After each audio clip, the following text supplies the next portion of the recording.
Holy Spirit. Roh Kudus terangi hati kami semuanya. Urapi hamba-Mu Tuhan, biar hamba boleh menyampaikan kebenaran firman-Mu dengan jelas dan benar. Di dalam nama Yesus kami bersyukur. Haleluya. Amin. Shalom Bapak Ibu, saudara-saudara dikasih Tuhan. Suara saya jelas? Puji Tuhan ya. Ya, kita memasuki bulan minggu terakhir dari bulan Juli, dan kita sudah mendengar beberapa seri khotbah tentang Roh Kudus, tentang pribadi Roh Kudus dan peran Roh Kudus, dan ini yang terakhir tentang baptisan Roh Kudus ya. Ya, baptisan Roh Kudus pertama disinggung oleh Yohanes Pembaptis. Waktu dia berkumpul dengan murid-muridnya atau membaptis murid-muridnya, dia berkata bahwa aku membaptis engkau dengan air, tetapi nanti dia yang datang, yang lebih berkuasa daripadaku, akan membaptis kamu dengan Roh Kudus. Yang dimaksud adalah Tuhan Yesus Kristus ya. Dan Yohanes Pembaptis mengatakan, membungkuk untuk membuka tali kasutnya pun aku tidak layak. Jadi Yohanes Pembaptis yakin benar siapa Yesus Kristus. Dia adalah Tuhan ya. Itu ada dalam Matius 3 ayat 11. Kemudian di Alkitab yang lain juga diceritakan bahwa Yohanes Pembaptis menceritakan kepada para muridnya yang nantinya juga akan menjadi murid Yesus, bahwa dia membaptis dengan air sebagai tanda pertobatan, tetapi nanti akan datang yang lebih berkuasa, yaitu Yesus Kristus, akan membaptis kamu dengan Roh Kudus. Hal ini kemudian diteguhkan dalam Kisah Rasul 1 ayat 4 dan 5. Baptisan Roh Kudus merupakan janji dari Bapa Surgawi ya. Kisah Rasul 1 ayat 4 dan 5. Pada suatu hari ketika ia makan bersama-sama dengan mereka, yaitu Tuhan Yesus dengan para muridnya, ia melarang mereka meninggalkan Yerusalem dan menyuruh mereka tinggal di situ menantikan janji Bapa. Yang demikian katanya, telah kamu dengar daripadaku, sebab Yohanes membaptis dengan air, tetapi tidak lama lagi kamu akan dibaptis dengan Roh Kudus. Jadi Tuhan Yesus meneguhkan bahwa murid-murid nanti akan menerima baptisan Roh Kudus karena ini dijanjikan oleh Bapa Surgawi ya. Dan luar biasanya ini Tuhan Yesus dalam keadaan setelah bangkit dari kematian ya, dia makan bersama-sama dengan muridnya. Walaupun dalam keadaan tubuh kemuliaan, tapi dia masih bisa makan dengan murid-muridnya, dan dia juga berkata kepada murid-muridnya berulang-ulang kali tentang kerajaan Allah ya. Jadi Roh Kudus, baptisan Roh Kudus dijanjikan oleh Bapa, dan yang membaptisnya sendiri adalah Tuhan Yesus Kristus ya. Nah, sekarang kita kepada apakah baptisan Roh Kudus itu ya. Saya mencoba untuk dengan simpel ya, apa itu arti baptisan Roh Kudus? Baptisan Roh Kudus adalah pengalaman orang percaya dalam Yesus untuk pertama kalinya dipenuhi dengan kuasa Roh Kudus ya, karena baptisan Roh Kudus adalah baptisan kuasa. Dalam Kisah 2 ayat 1 dan 2 disitu jelas bahwa ya, kita akan baca ya, Kisah Rasul 2 ayat 1 sampai 4. Jadi kejadian waktu murid-murid Tuhan Yesus mengalami dibaptis Roh Kudus ya. Ketika tiba pada hari Pentakosta, semua orang percaya berkumpul di suatu tempat. Tiba-tiba turunlah dari langit satu bunyi seperti tiupan angin keras yang memenuhi seluruh rumah di mana mereka duduk. Dan tampaklah kepada mereka lidah-lidah seperti nyala api yang bertebaran, dan hingga pada mereka masing-masing. Maka penuhlah mereka dengan Roh Kudus. Lalu mereka mulai berkata-kata dalam bahasa-bahasa lain seperti yang diberikan oleh Roh itu kepada mereka untuk mengatakannya. Ya. Jelas ini dipenuhi Roh Kudus, mereka berkata-kata dalam bahasa-bahasa lain yang diberikan oleh Roh Kudus ya. Jadi di sini pengalaman rasul-rasul ketika pertama kali mereka mengalami dibaptis dengan Roh Kudus ya. Nah, kemudian kita tahu Petrus kemudian bangkit ya untuk menjelaskan apa yang terjadi dengan rasul-rasul ya, dan orang percaya kalau tidak salah ada 120 orang percaya yang berkumpul ya. Mereka semuanya dibaptis dengan Roh Kudus ya.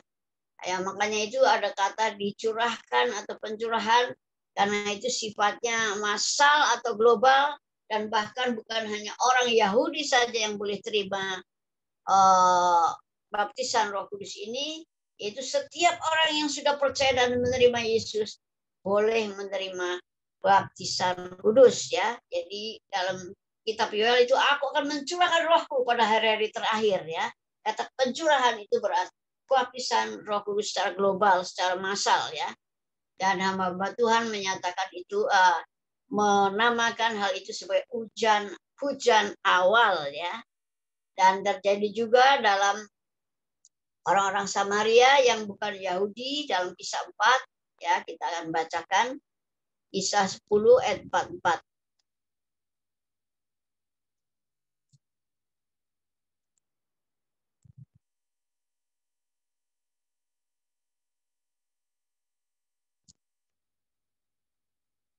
Ketika Petrus sedang berkata demikian, turunlah Roh Kudus ke atas semua orang yang mendengarkan pemberitaan itu. Dan semua orang percaya dari golongan bersunat yang menyertai Petrus tercengang-cengang karena melihat bahwa karunia Roh Kudus dicurahkan ke atas bangsa-bangsa lain juga. Sebab mereka mendengar orang itu berkata-kata dalam bahasa roh dan memuliakan Allah ya. Jadi karena ini sifatnya pencurahan Roh Kudus ini sifatnya global, massal ya. Makanya semua orang yang percaya Tuhan Yesus bisa menerima baptisan Roh Kudus ya.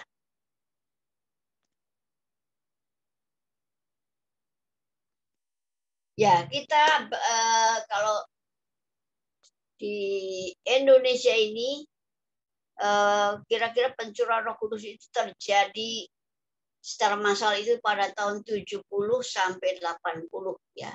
Ini pengamatan saya karena di situ saya juga mengalami ya, kira-kira tahun 70-80 itu di Indonesia terjadi juga pencurahan Roh Kudus secara global, secara massal ya, di kota-kota Bandung, Jakarta, Bandung, Semarang, Surabaya, dan mungkin juga Timur ya.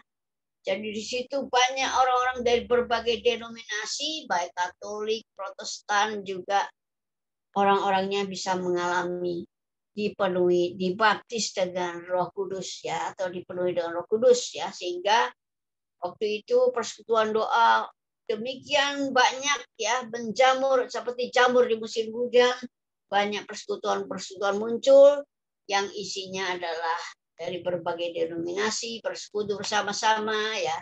Mereka mengalami baptisan Roh Kudus dan mereka mengalami satu pembaruan, sehingga juga tahun-tahun itu lahir banyak sekali puji-pujian ya yang diciptakan orang-orang yang sudah mengalami dipenuhi dengan Roh Kudus. Banyak puji-pujian diciptakan ya.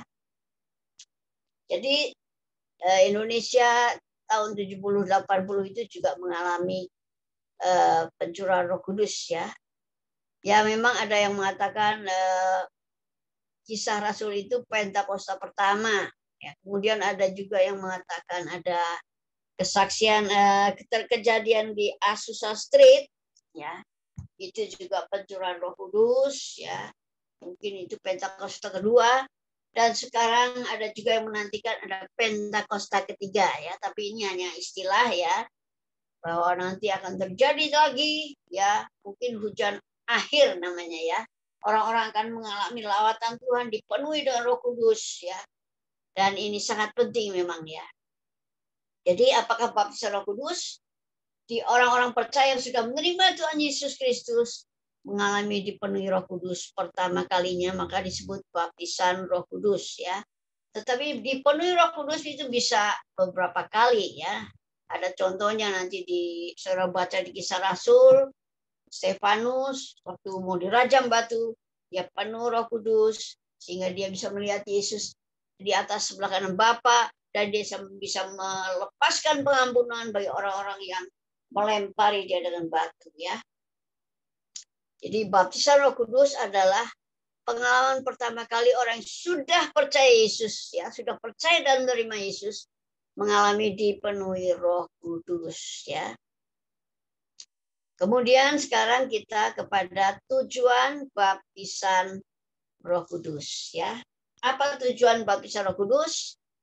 Kita baca dalam Kisah 1 ayat 8, kemarin sudah disampaikan oleh Pak Budi, ya. Kita baca saja ya, Kisah 1 ayat yang ke-8, ini satu ayat terkenal, ya.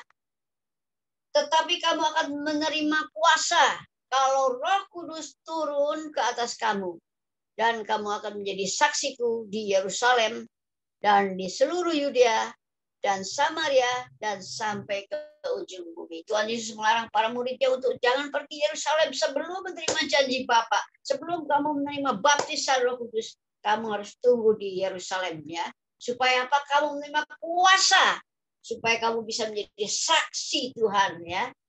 Nah, inilah satu tujuan dari baptisan Roh Kudus, supaya kita bisa menerima kuasa untuk bisa bersaksi, ya. Dalam Lukas 24 juga dikatakan, ya, saya bacakan lagi aja, Lukas 24.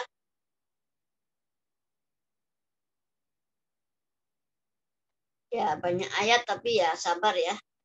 Lukas 24 ayat yang ke-49. Dan aku akan mengirim kepadamu apa yang dijanjikan Bapakku, tetapi kamu harus tinggal di dalam kota ini sampai kamu diperlengkapi dengan kekuasaan dari tempat tinggi. Ya, luar biasa. Jadi baptisan Roh Kudus artinya kita diperlengkapi dengan kekuasaan atau kuasa dari tempat maha tinggi, ya. Jadi itulah tujuan kita menerima baptisan Roh Kudus, supaya kita menerima kuasa, ya. Yang kedua, kemudian kita diberi keberanian untuk menjadi saksi Kristus, ya, dalam pelayanan seperti yang dialami oleh Petrus, ya, para murid lain yang tadinya takut kepada orang Yahudi, setelah mereka dipenuhi Roh Kudus, mereka dengan berani memberitakan Injil, ya. Mereka tidak takut, ya, dianiaya, dihadang, disidang, mereka dengan berani memberitakan Injil Kerajaan Allah, ya, Injil Yesus Kristus, ya. Jadi diberi keberanian untuk menjadi saksi-saksi Kristus, memberitakan Injil, ya. Kemudian tujuan baptisan Roh Kudus adalah supaya kita bisa hidup dipimpin Roh Kudus, ya. Ini di Galatia nanti saudara boleh baca bahwa kita harus hidup dipimpin Roh Kudus. Kita harus hidup tidak mengikuti keinginan daging, tapi kita mengikuti tuntunan Roh Kudus. Makanya itu kekristenan bukanlah hal-hal yang humanisme atau ajaran-ajaran yang bersifat ajaran-ajaran moral saja, tetapi kekristenan adalah spiritual, kehidupan yang sangat penting, sangat erat, identik dipimpin Roh Kudus, ya. Sangat identik dengan hal yang bersifat spiritual, itulah kekristenan. Kalau orang tidak dipenuhi Roh Kudus, ya kehidupannya hanya kurang lengkap, ya. Hanya sebagai orang yang agama taat yang saleh saja, tapi tidak bisa mengalami perkara-perkara yang rohani, ya, karena kekristenan itu erat dengan Roh Kudus. Roh Kudus diberikan sebagai penolong bagi kita, sehingga kita perlu sekali diberikan kuasa Roh Kudus, ya. Jadi kalau kita dipenuhi Roh Kudus itu, ya, nanti saya akan ceritakan bahwa kita ini dipenuhi dengan kuasa Roh Kudus bukan hanya dalam roh kita, tapi ada dalam jiwa kita, bahkan menyentuh tubuh kita. Makanya kita kemudian nanti bisa berbicara dalam bahasa-bahasa yang baru. Kemudian tujuan baptisan Roh Kudus adalah kita bisa berdoa dalam bahasa rahasia dengan Allah, ya. Dengan bahasa roh berbicara secara rahasia dengan Allah, dan bahkan itu basoroh bisa menguatkan manusia roh kita ya. Kita baca dalam 1 Korintus 14.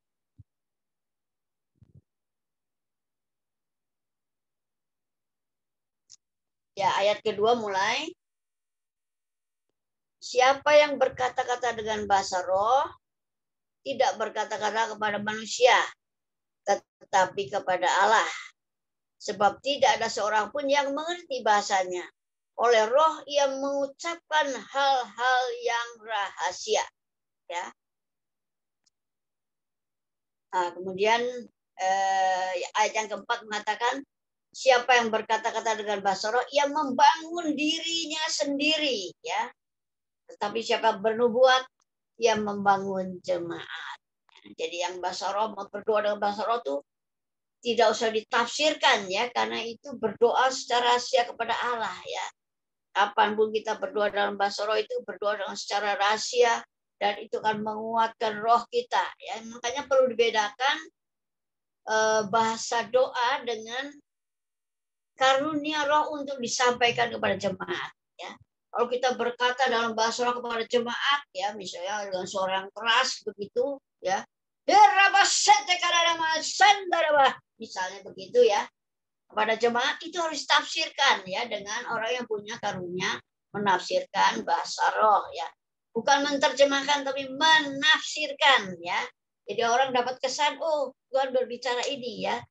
Jadi kita mesti disampaikan. Jadi ada orang yang punya karunia bisa menafsirkan bahasa roh, itu bisa menafsirkan ya, artinya apa disampaikan kepada jemaat, itu sifatnya nubuat. Tetapi kalau kita berdoa dalam bahasa roh,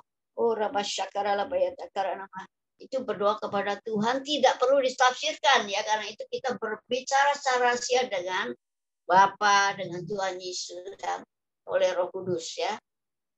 Jadi beda sekali bahasa roh untuk berdoa dan bahasa roh untuk disampaikan kepada jemaat. Itu harus, kalau disampaikan kepada jemaat, harus ada yang punya karunia menafsirkan bahasa roh ya. Jadi berbeda ya dengan ya, bahasa roh untuk doa dengan karunia bahasa roh untuk ditujukan sebagai sifatnya sebagai pesan atau nubuat ya bagi jemaat. Oke.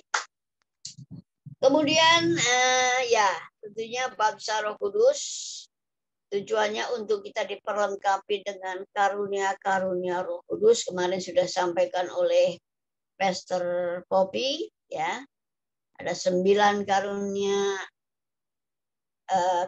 Roh Kudus ya, itu karunia-karunia yang bisa diterima setiap orang yang percaya, tentu berbeda-beda ya. Jadi tujuannya baptisan Roh Kudus itu penting, kita dilengkapi dengan kuasa Allah ya.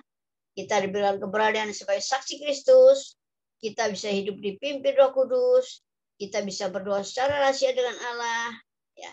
Kita juga diperlengkapi dengan karunia Roh Kudus yang luar biasa sekali ya.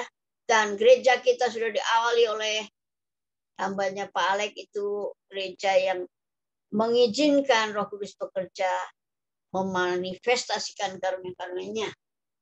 Jadi itulah tujuan baptisan Roh Kudus, sangat penting ya bagi kita secara pribadi dan juga dalam pelayanan tentunya ya. Jadi itulah tujuan baptisan Roh Kudus. Nah sekarang ya 9 karunia kemarin sudah sampaikan ya, tidak perlu diulang. Bagaimana kita bisa menerima baptisan Roh Kudus ya? Jadi saudara-saudara yang belum merasa terima baptisan Roh Kudus, bagaimana ya? Ini bukan keharusan, oh saya belum bisa. Ya bukan soal belum bisa, bukan soal keharusan, tapi setiap orang sudah dijanjikan oleh Bapa dan itu disediakan, tinggal kita terima ya. Bagaimana kita bisa menerima baptisan Roh Kudus ya? Yang pertama, percaya akan janji Bapa bagi kita yang sudah percaya dan menerima Tuhan Yesus. Ini dijanjikan Bapa, disediakan bagi gerejanya, bagi orang percaya ya. Yang kedua, kita harus punya kerinduan untuk mengalaminya ya. Spodoteng ya. Mungkin ada golongan-golongan Kristen yang menganggap sudah nggak perlu lagi baptis Roh Kudus, bahasa roh itu kita nggak usah, karena mereka tidak mengalami ya. Tetapi kita yang rindu untuk mengalami dipenuhi Roh Kudus ya, kita bisa untuk menerimanya. Itu dalam Yohanes 7 ayat 37 dan 39, Tuhan Yesus berkata, barang siapa haus, bagi yang datang kepadaku dan minum. Jadi sudah disediakan ya, seperti Tuhan Yesus menyediakan segelas air, siapa yang haus, saya sudah sediakan nih, terima dan minum. Seperti itu ya, simpel sekali. Kalau kita rindu haus dibaptis Roh Kudus, kita bisa terimanya. Semua orang yang percaya dan menerima bisa menerimanya ya. Kemudian kita harus memintanya dengan iman kepada Yesus, karena Yesuslah yang membaptis Roh Kudus ya.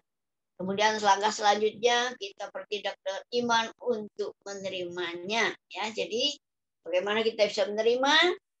Ya, bukan harus hidup kudus dulu, hidup benar dulu, tidak. Setelah kita percaya dan menerima Yesus Kristus, kita lahir baru, kita boleh terima baptisan Roh Kudus ya, supaya kita diperlengkapi dengan kuasa untuk kita pelayanan, bahkan untuk kita bisa hidup dipimpin oleh Roh Kudus ya, sehingga kita menghasilkan buah-buah Roh Kudus. Nah, pengalaman seseorang dengan yang lain itu berbeda ketika ia mengalami dibaptis Roh Kudus ya. Ada juga orang yang seperti kena strom ya, ada juga yang bergetar-getar tangannya ya. Masing-masing berbeda ya. Ada yang langsung berbicara dengan bahasa Roh Kudus ya. Ada juga yang langsung bernubuat, ada juga ya. Jadi pengalaman masing-masing ketika dibaptis Roh Kudus itu berbeda-beda. Nah, pengalaman saya waktu tahun 81 kira-kira ya. Di situ saya dalam satu buah persekutuan doa, saya waktu itu di hamba Tuhan yang mengatakan siapa yang mau dibaptis dalam Roh Kudus. Saya bilang, aduh Tuhan, saya mau sekali Tuhan. Saya mau dipenuhi Roh Kudus Tuhan. Mereka ketika hamba Tuhan menumpangkan tangan kepada jemaat, saya bilang, Tuhan, saya nggak perlu tumpang tangan, saya mau terima sekarang Tuhan. Dan saat itu terjadi hal yang luar biasa sekali. Seperti ada terobosan air dari dalam dalam diri saya ini, ada seperti ada aliran air yang deras memancar keluar ya. Dan saya merasakan satu kesegaran yang luar biasa ya, karena itu seperti aliran air yang deras memancar keluar. Dan saya merasa kesegaran dan oh Tuhan terima kasih. Tapi saya tidak langsung berbicara dalam bahasa roh ya, tidak langsung berbicara dalam bahasa roh, bukan nggak bisa ya. Tetapi dalam waktu yang berapa lama, Tuhan saya juga mau dong berbahasa Roh Kudus, punya bahasa roh. Akhirnya saya juga terima. Nah, seorang yang mengalami pertama dalam berbicara bahasa roh itu tentu kata-katanya tidak panjang, tidak lengkap, tidak banyak ya. Sama seperti anak-anak waktu belajar ngomong kan, misalnya pertama apa, papa, mama, mamam, dan gitu ya. Demikian juga waktu kita dipenuhi Roh Kudus, biasanya kita hanya berapa kalimat saja, tapi lama-lama kalau kita pakai itu semakin perbenaran katanya semakin diperbanyak ya. Dan indah sekali kalau kita dipenuhi Roh Kudus, maka kita punya hidup kita ini diubahkan ya. Kita menyatakan bahwa kita akan menjadi manusia yang lain setelah kita dibaptis Roh Kudus. Dan ketika itu saya memang begitu dibaptis Roh Kudus, saya sudah nggak peduli lagi. Ya.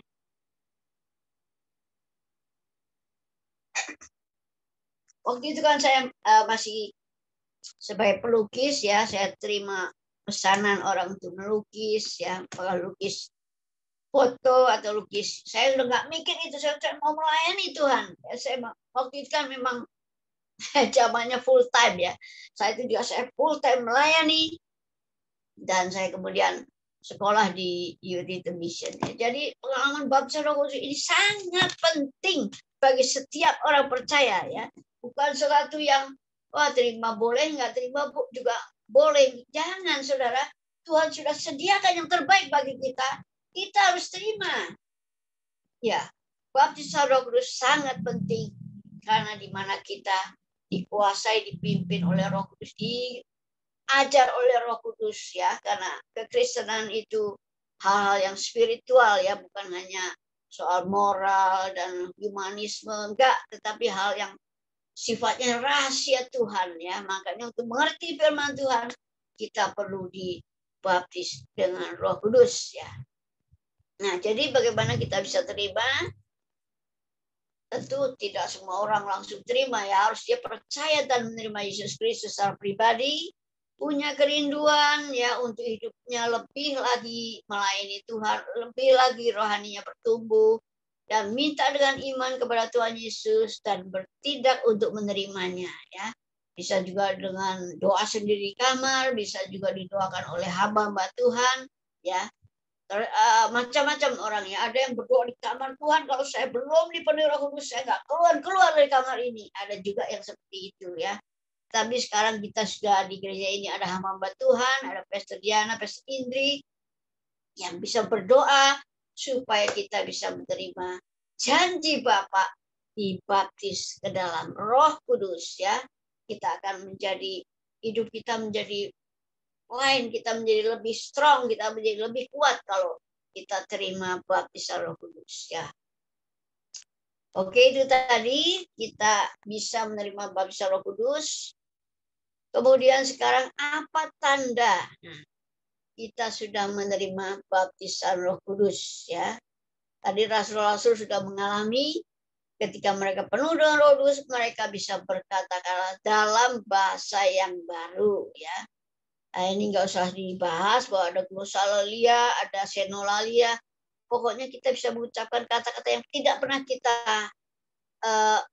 bicara sebelumnya ya. Ada yang nggak bisa Inggris, tiba-tiba bisa Inggris. Ada juga yang bahasa roh yang tidak dimengerti ya. Pokoknya kita yang sudah dipenuhi Roh Kudus, karena kita gereja GBI, salah satu tandanya adalah berbicara dalam bahasa-bahasa yang baru ya, apa bahasa roh atau bahasa asing yang belum pernah kita pelajari sebelumnya. Ya. Kemudian tanda kita sudah menerima baptisan Roh, kita selalu haus akan firman Tuhan dan haus beribadah ya. Kita lihat dalam kisah rasul itu, rasul-rasul itu dia haus rindu untuk belajar firman Tuhan, kumpul setiap hari dalam bait Allah, diajar oleh rasul-rasul ya, bersekutu, makan bersama, berbagi bersama. Itulah gereja pertama ya. Ketika menerima baptisan Roh Kudus, mereka itu haus rindu untuk terus bertumbuh ya. Kemudian tandanya lain yaitu kita punya roh yang menyala-nyala untuk melayani dan bersaksi tentang Tuhan ya. Seperti juga yang dialami rasul-rasul ya. Pertama waktu dia sudah dipenuhi Roh Kudus, dia punya roh yang menyala-nyala. Tuhan, saya ingin melayani Tuhan, saya ingin bersaksi tentang Tuhan ya. Saya ingin rohani saya terus bertumbuh ya. Ada kerinduan yang menyala-nyala, rohnya menyala-nyala, tidak padam ya. Karena itu penting sekali kita dipenuhi dengan Roh Kudus, dan kemudian selanjutnya kita bertumbuh, ada pertumbuhan rohani yang terus meningkat ya setelah kita dibaptis Roh Kudus ini, karena kita haus lapar mau belajar firman Tuhan, mau diisi firman Tuhan, maka kita juga mau untuk mentaati firman Tuhan sehingga rohani kita terus semakin meningkat ya. Jadi baptisan Roh Kudus itu sangat penting sekali. Itu pengalaman spiritual yang tak mungkin kita lupakan ya.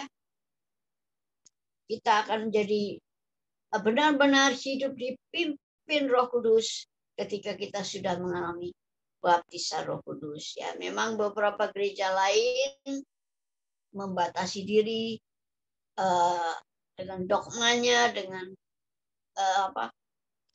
dengan pengajarannya, bahwa tidak ada lagi baptisan Roh Kudus, tetapi baptisan Roh Kudus diperlukan. Apalagi kita ini di gereja di akhir zaman ini, kita perlu orang-orang yang dipenuhi dengan Roh Kudus dan berjalan dalam kuasa Roh Kudus supaya kita bisa memenangkan dunia yang terhilang ini. Dan kita semuanya harus rindu haus ya, jangan malu kalau kita belum menerima baptisan Roh Kudus, kita belum berbicara dalam bahasa roh, jangan malu.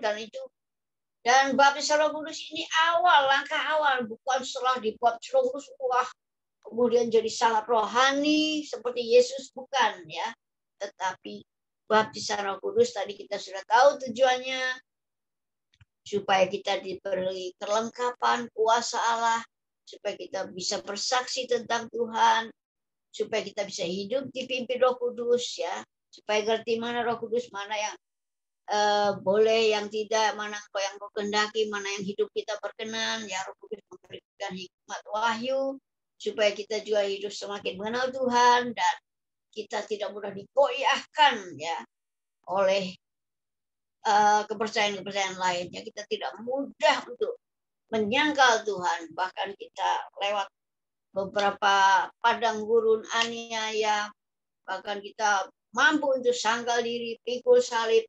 Kalau kita sudah dipenuhi Roh Kudus, kita diberi kemampuan untuk tetap mengikut Tuhan Yesus sampai garis akhir, ya. Jadi baptisan Roh Kudus sangat dipentingkan bagi saudara yang mendengar pemberitaan firman ini, saudara yang belum pernah terima, saudara biar benar-benar berdoa, dan kalau perlu kita didoakan oleh hamba Tuhan supaya saudara mengalami dibaptis dengan Roh Kudus, sehingga saudara akan mengalami persekutuan dengan Tuhan lebih dekat lagi, ya. Bukan hanya kita perlu lihat fotonya, kita pasang lilin, enggak. Kalau kita sudah dipenuhi Roh Kudus, kita bisa merasakan Allah menyertai hidup kita, ya. Immanuel itu benar-benar kita bisa merasakan, ya. Jadi sangat penting sekali, ya, kita semua jemaat Tuhan yang sudah percaya Yesus dan menerima Yesus harus mengalami dibaptis ke dalam Roh Kudus, ya. Saya kira yang saya sampaikan cukup simpel, nanti mungkin dalam komsel bisa dibahas ulang.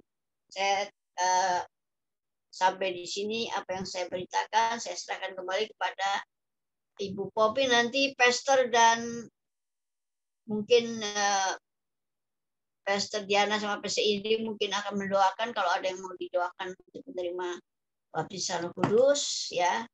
Mungkin boleh buka tangannya, nanti Pastor dan Pastor atau Ibu Indri akan mendoakan untuk mereka yang mau menerima baptisan Roh Kudus. Mungkin adakah yang mau menerima baptisan Roh Kudus bisa angkat tangan.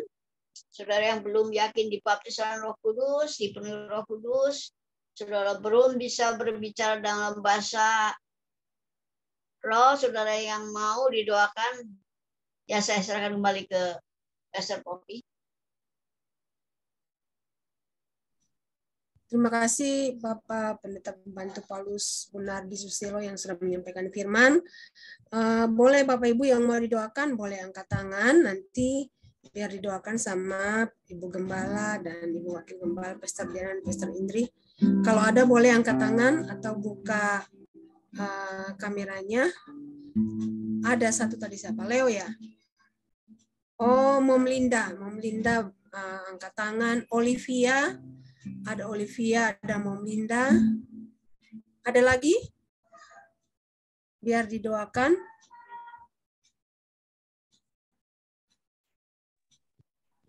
Ya, jangan malu ya saudara, malu itu kesombongan, ya. Kita harus terbuka, rendah hati di hadapan Allah. Oke, ada lagi? Selain Ibu Mom Linda, Olivia, kemudian siapa lagi? Ada tadi Leo ya, kalau tidak salah angkat tangan ya. Tapi oh, Pak Maruli juga, Pak Maruli, Olivia Sandriana dan Ibu Mom Linda. Oke, silakan. Eli juga, Eli angkat tangan.